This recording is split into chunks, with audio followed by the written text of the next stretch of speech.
Téléspectateurs de la Voix Sainte TV, bonjour et bienvenue à ce flash. Le Premier ministre Amadou Gon Coulibaly a procédé à Abidjan Plateau le lundi 30 octobre 2017 au lancement de la stratégie nationale du programme de l'African Growth and Opportunity Act, AGOA, initialement fixé à échéance en 2008. L'AGOA a été reconduit jusqu'en 2015, puis maintenant jusqu'à 2025.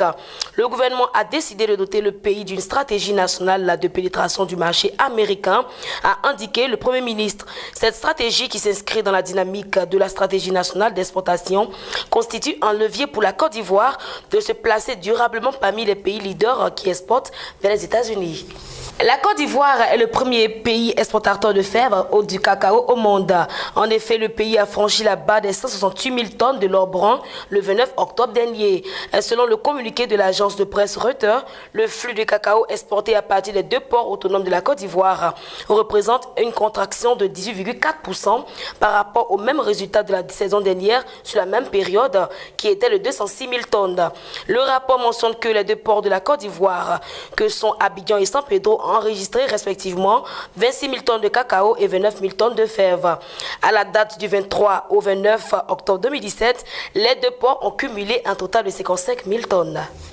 Toujours en économie, le département de développement des systèmes électriques de la Banque africaine de développement BAD et l'Association des sociétés électriques d'Afrique co-organisent du 9 au 10 novembre 2017 à Abidjan Plateau un atelier sur le leadership en matière de gouvernance et réduction des pertes dans le secteur électrique, selon un communiqué de presse de la BAD. Ce forum est l'occasion de partager les connaissances et de mettre en réseau les dirigeants des sociétés du secteur, notamment à travers la présentation d'expériences réussi en matière d'amélioration des performances de leurs entreprises.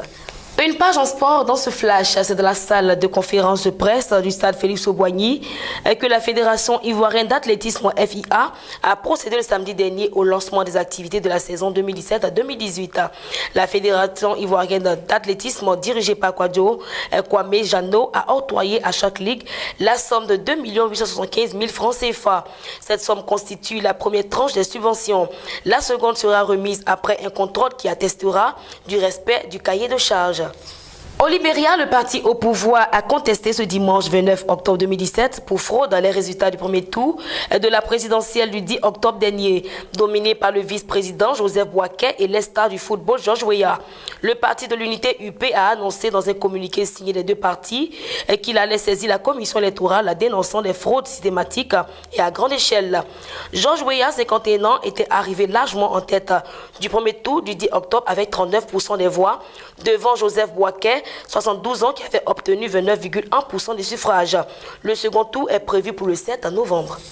Aux États-Unis, pour terminer, l'ex-directeur de campagne de Donald Trump, Paul Manafort, et son associé Rick Gates ont été formellement inculpés de 12 chefs d'inculpation dans le cadre de l'enquête sur une possible ingérence de la Russie dans l'élection présidentielle de 2016 aux États-Unis, a annoncé lundi 30 octobre le procureur spécial Robert Mueller. Quelques heures plus tard, George Papapoulos, ancien conseiller aux affaires étrangères du président américain, a à son tour été inculpé. Il s'agit des premières mises en cause dans cette affaire. Le flash de ce jour se termine ainsi. Merci d'avoir été en notre compagnie. Que Dieu vous bénisse et puis au revoir.